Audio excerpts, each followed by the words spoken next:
à tous, moi c'est François et vous êtes bien sur French Muscle.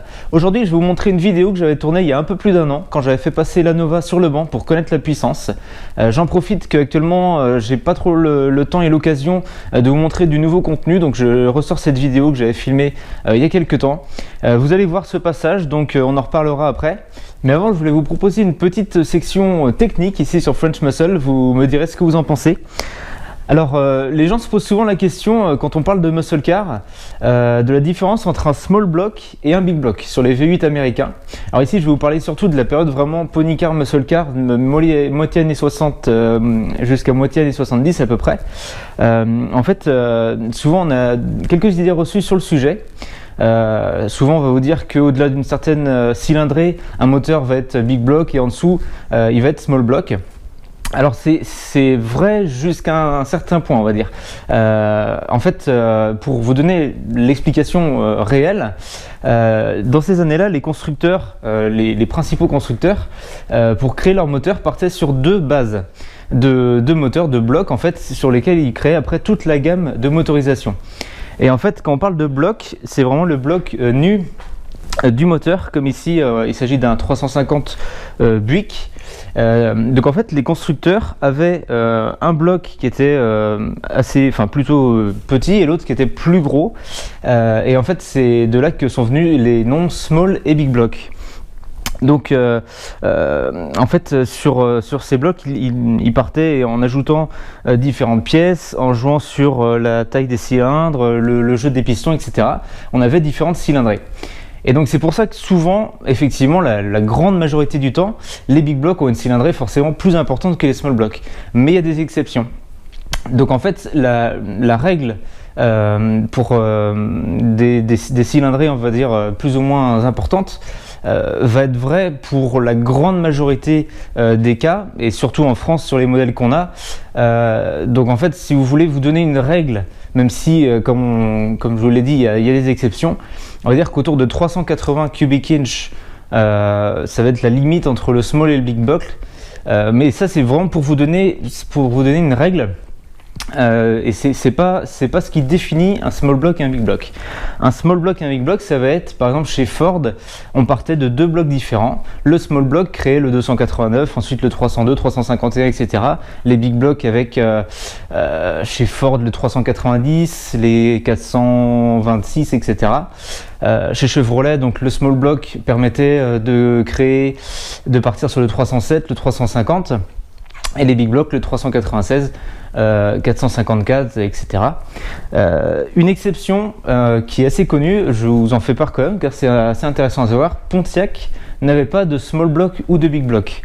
Pontiac, tous les moteurs de la gamme, donc encore une fois dans ces années-là, autour des années 70, partaient sur un seul et même bloc pour créer tous ces moteurs. Donc le 350, le 400, le 455 étaient tous faits sur le même bloc. Donc le 350 Pontiac n'est pas un small block, le 400 n'est pas un big block, etc. Ce sont tous les mêmes blocs. Donc ça vous explique un peu la différence entre les deux définitions, où on a certains qui vont vous dire à partir de certaines cylindrées c'est un big et c'est un small. Ce n'est pas ça qui définit le big block et le small block. C'est vraiment la base sur laquelle les constructeurs partaient pour créer leur motorisation. Je vais pas parler de Mopar. Mopar avait donc eux aussi un small block et un big block forcément. Les small, ils avaient le 340, 360, etc. Et en big block, on commençait avec le 383. Et ensuite, on avait le 426 MI, le 440. Voilà pour les principaux. Alors là, je vous parle vraiment des moteurs les plus connus. Comme je vous disais, il y a eu des exceptions. Il y a eu des small blocks qui avaient une cylindrée plus importante que certains big blocks et vice versa des big blocks qui avaient une cylindrée moins importante que certains small blocks. Donc voilà, à retenir, small block, big block, la grande majorité des constructeurs sauf Pontiac partaient de deux blocs différents pour créer toute leur gamme de moteurs. Voilà, vous en savez un peu plus maintenant sur les small blocks et les big blocks. Si vous voulez en savoir plus, n'hésitez pas à commenter, à poser des questions. Aussi, si vous voulez en savoir plus sur d'autres sujets, alors je ne suis pas un ultra connaisseur de tout ce qui concerne les voitures et les voitures américaines, mais peut-être que avec l'expérience que j'ai eue en côtoyant ces voitures, je pourrais répondre à ces questions. Et maintenant, on va passer au passage au banc de la Nova. Aujourd'hui, on se retrouve au Poiret-sur-Vie et plus précisément chez Digiservice. pour passer la Nova sur le banc pour voir quelle puissance elle développe. Donc on va voir le résultat tout de suite.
Voilà, on vient de faire le premier passage. On arrive à 266 chevaux et surtout le couple 458 Nm, ce qui est énorme, enfin ça me paraît énorme. Mais bon, c'est vraiment des moteurs super coupleux, donc content du résultat. La puissance, c'est à peu près dans ce que j'avais pensé. Et maintenant, il y a un deuxième tir de prévu, donc on va voir ce que ça donne, mais ça devrait être à peu près pareil. Content pour la Nova.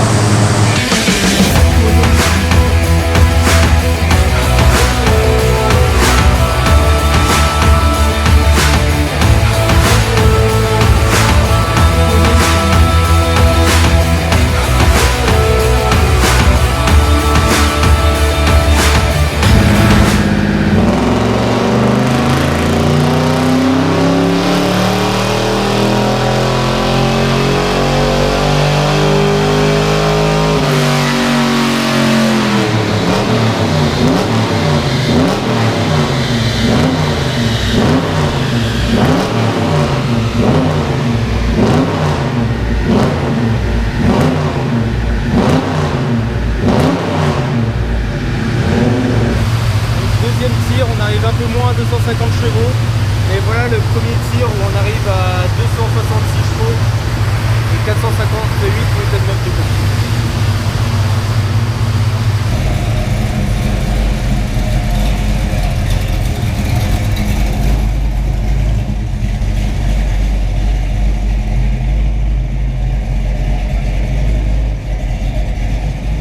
Voilà le résultat du passage au banc avec la Nova, 266 chevaux et 458 Nm sur le premier passage. Vraiment content du résultat, une puissance qui était dans la fourchette que j'avais estimée et surtout un couple énorme, le 458 Nm. Vraiment j'ai été bluffé par ça. Merci à Digiservice pour son accueil, très pro, franchement je vous recommande si vous avez besoin d'une reprogrammation, si vous voulez savoir la puissance de votre voiture. Venez au Pour Survie chez Digiservice, on mettra le lien dans la description. Vous avez donc vu ce que la Nova a dans le ventre sur cette vidéo. Dites-nous en commentaire ce que vous en avez pensé, ce que donne cette Nova. Je trouve que voilà, pour un petit modèle comme ça de pony car, on va dire, avec le 350, bon, elle a plutôt pas mal de peps et ça se ressent vraiment à la conduite. Donc n'hésitez pas à nous dire ce que vous en avez pensé.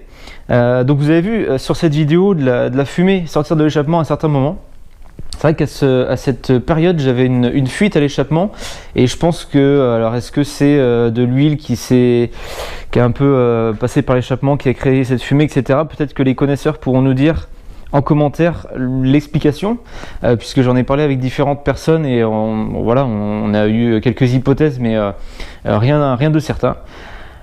Donc voilà pour cette vidéo, ce passage au banc. En tout cas, c'était très intéressant à réaliser quand je l'ai fait, parce qu'on parle souvent lors des rassemblements ou quand on discute avec d'autres personnes, quelle puissance est fait, etc. Enfin, c'est vraiment une des premières questions qu'on nous pose. Et aujourd'hui, de pouvoir dire que la Nova fait à peu près dans les 250-260 chevaux, c'est plutôt intéressant, et d'avoir vraiment les chiffres pour le prouver. Donc voilà pour cette vidéo, j'espère que vous avez apprécié. N'hésitez pas à commenter, à mettre un like à la vidéo, à vous abonner à la chaîne. pour encore plus de contenu. J'espère que dans l'hiver, je vais pouvoir réussir à vous apporter d'autres contenus, d'autres vidéos. Ça sera peut-être des explications sur les différents sujets comme les big blocks et les small blocks ou d'autres choses aussi. Je n'en ai pas parlé depuis un petit moment et pour cause, le dossier FFVE, donc pour pouvoir la passer, le pick-up en collection est en cours, donc les délais sont assez longs. Mais j'espère pouvoir bientôt vous parler plus en détail du pick-up, vous le remontrer dans les vidéos. En attendant, voilà, n'hésitez pas, comme je le disais, à commenter et à dire ce que vous pensez de French Muscle, à me rejoindre sur Facebook et Instagram. Vous tapez French Muscle, je pense que vous trouverez. En tout cas, je vous dis à bientôt sur French Muscle.